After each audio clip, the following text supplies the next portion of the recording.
Hai, assalamualaikum warahmatullahi wabarakatuh. Selamat berjumpa kembali di Pustaka Guru.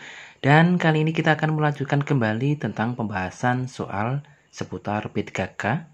Dan kali ini kita masih di soal pedagogik untuk masuk kepada pembelajaran yang kedua tentang karakteristik peserta didik. Nah, pembelajaran soal-soal ini berkaitan dengan pelatihan di Guru Belajar seri ASN P3K. Mudah-mudahan bisa bermanfaat untuk bahan belajar kalian. Nah, di dalam seleksi P3K, untuk materi pedagogiknya itu ada 7 materi, ya, materi pokoknya. Yang pertama adalah teori belajar, kemudian karakter peserta didik, ketiga adalah keterampilan berpikir tingkat tinggi, keempat desain pembelajaran, kelima dasar komunikasi, dan yang keenam konsep penilaian, serta yang ketujuh adalah pengembangan potensi peserta didik. Nah, di video sebelumnya kita sudah membahas di teori belajarnya, pembelajaran yang pertama. Dan kali ini kita akan membahas di pembelajaran yang kedua tentang karakter peserta didik. Baik, langsung ke soalnya.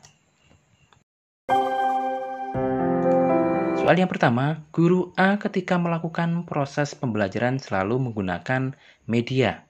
Kadang memutar video pembelajaran, kadang memutar CD audio, kadang menggunakan poster berwarna.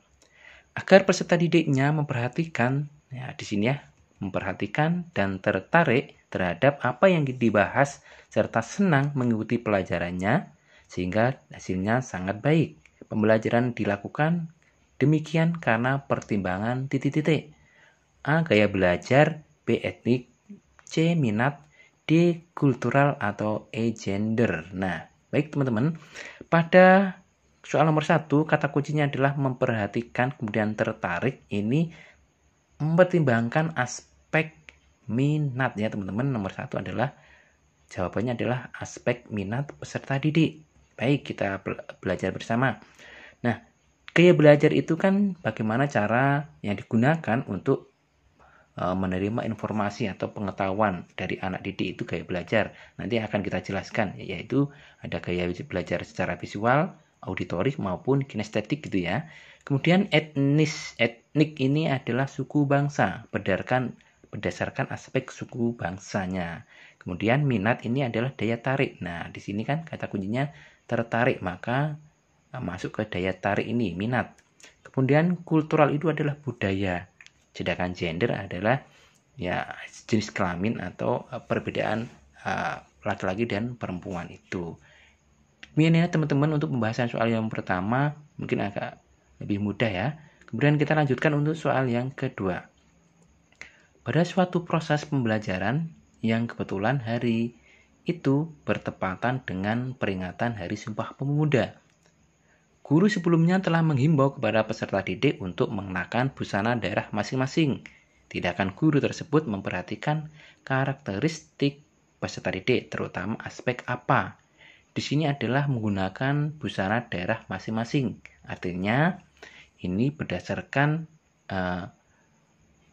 untuk opsi di sini ada minat, moral, etnik, kemudian status sosial dan motivasi. Nah, yang paling mendekati dengan busana daerah masing-masing yaitu adalah di sini di etnik ya, suku bangsanya. Nah, sebenarnya untuk busana daerah ini hampir mendekati dengan karakteristik pada aspek kulturalnya, karena di opsi soal nomor 2 ini kulturalnya tidak ada, maka yang mendekati benar adalah etnik di aspek etnik peserta didiknya. Nah, ini ya, ini adalah busana daerah ini termasuk juga etnik juga karena suku. Jadi pakaian adat ya, busana daerah itu pakaian adat dari suku masing-masing. Demikian ya teman-teman untuk soal yang kedua. Tapi kalau menurut saya cenderung ke aspek kulturalnya karena di sini tidak ada opsinya, ya paling mendekati benar adalah etnik. Untuk soal nomor 3, peserta didik dalam suatu kelas gaya belajarnya beragam. Ada yang visual, ada yang auditori, kemudian kinestetik. Ini gaya belajar ya. Namun kegiatan pembelajaran selama ini masih banyak yang konvensional atau klasikal. Agar dapat memenuhi ketiga gaya belajar tersebut, guru perlu titik-titik. Ini ya. Jadi soalnya di dalam seleksi P3K ini seperti ini contohnya. Maka di sini harus memenuhi tiga-tiganya, yaitu visual, kemudian auditory dan kinestetik. Ini ya teman-teman, 3 gaya belajar itu. Mana nih yang ketiga-tiganya? Oke, kita nomor 1 yang A dulu. Metode ceramah, diskusi, dan tanya jawab. Ketiga-tiganya ini masih pada gaya belajar auditory atau pendengaran ya. Ceramah, diskusi, dan tanya jawab kan masih masuk ke auditory, pendengaran. Kemudian yang B, media audio, ini auditory, kemudian video ini sudah ke visual. Kemudian percobaan ini adalah kinestetik. Nah, yang ini ketiga-tiganya sudah ada, maka yang B ya jawabannya. Oke, kita lihat yang C, modul dan PowerPoint. Nah, modul PowerPoint itu keduanya masih pada visual ya. Kemudian yang D, media komik dan buku. Nah, ini masih juga ke visualnya. Kemudian yang E, audio ini auditory, kemudian modul ini juga masih visual. Jadi masih ada 2, kurang 1 yaitu kinestetiknya. Nah, yang sudah lengkap adalah yang B, ada audio, video, dan percobaan. Ini ketiga-tiganya ada. Gitu ya teman-teman. Untuk gaya belajarnya adalah media yang digunakan ketika anak-anak dalam pembelajaran itu menerima menggunakan media yang apa. Apakah visual, auditory, ataupun kinestetik. Kita lanjutkan. Oke. Ya, ini penjelasannya cukup singkat ya. Jadi visual itu adalah gambar, kemudian dengan alat indera penglihatan, auditory itu suara dengan pendengaran, kemudian kinestetik itu adalah dengan gerak atau aktivitas kegiatan. Kita lanjutkan untuk soal yang keempat. Pak Aris merupakan guru kelas 5 SD. Ketika memberikan pembelajaran menyanyi dan musik, memilih lagu dari asal daerah peserta didik. Ya, ini kata kuncinya memilih lagu daerah. Tindakan guru tersebut karena memperhatikan karakteristik peserta didik, terutama A, kultural, B, status sosial, C, minat, D, etnik, dan gender. Nah, tadi hampir sama dengan soal yang kedua tadi ya, lagu-lagu daerah.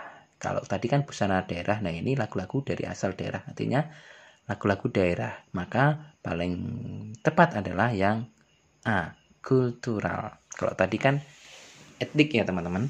Kalau saya lebih cenderung ke kultural yang ini. Yang jawaban nomor soal 4 ini adalah kultural. Dan sesuai dengan kunci jawaban pada pelatihan guru belajar itu ya. Keterangannya seperti ini. Jadi kultural itu adalah sebuah atau nama lain dari budaya yang ada di masyarakat. Seperti kesenian, kepercayaan, norma, kebiasaan, dan adat istiadat. Jadi lagu daerah ini termasuk juga kesenian. Ya, jadi aspek kultural. Oke, kita lanjutkan untuk soal nomor 5. Pada saat pembelajaran berlangsung, guru mengingatkan peserta didik yang kurang semangat dan kurang aktif dalam belajar. Tindakan guru tersebut berarti memperhatikan aspek kurang semangat dan kurang aktif. Tidak ada dorongan, maka ini aspeknya adalah yang etnik, sosial, status sosial atau kultural atau motivasi ya. Yang E ya, motivasi karena kurang semangat, kurang aktif dalam belajar, tidak ada dorongan ya. Jadi aspek motivasi. Nah, aspek motivasi itu ada 2, motivasi intrinsik dan ekstrinsik. Intrinsik dari dalam diri, kemudian ekstrinsik itu dari di luar diri kita.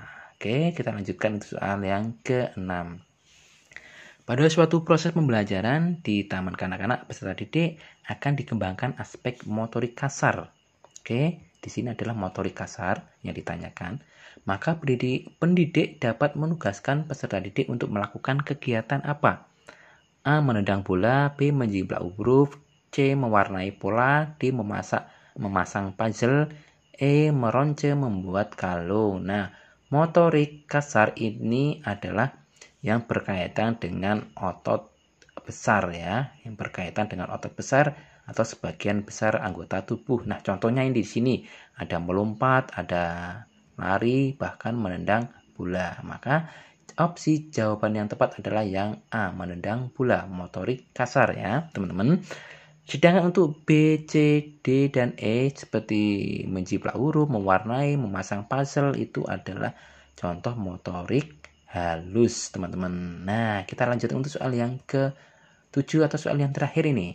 Perkembangan kognitif peserta didik sekolah dasar berada pada taraf operasional konkret ini ya, sesuai dengan teori Piaget, sehingga mereka merasa kurang memahami materi pelajaran yang disampaikan guru secara verbal saja.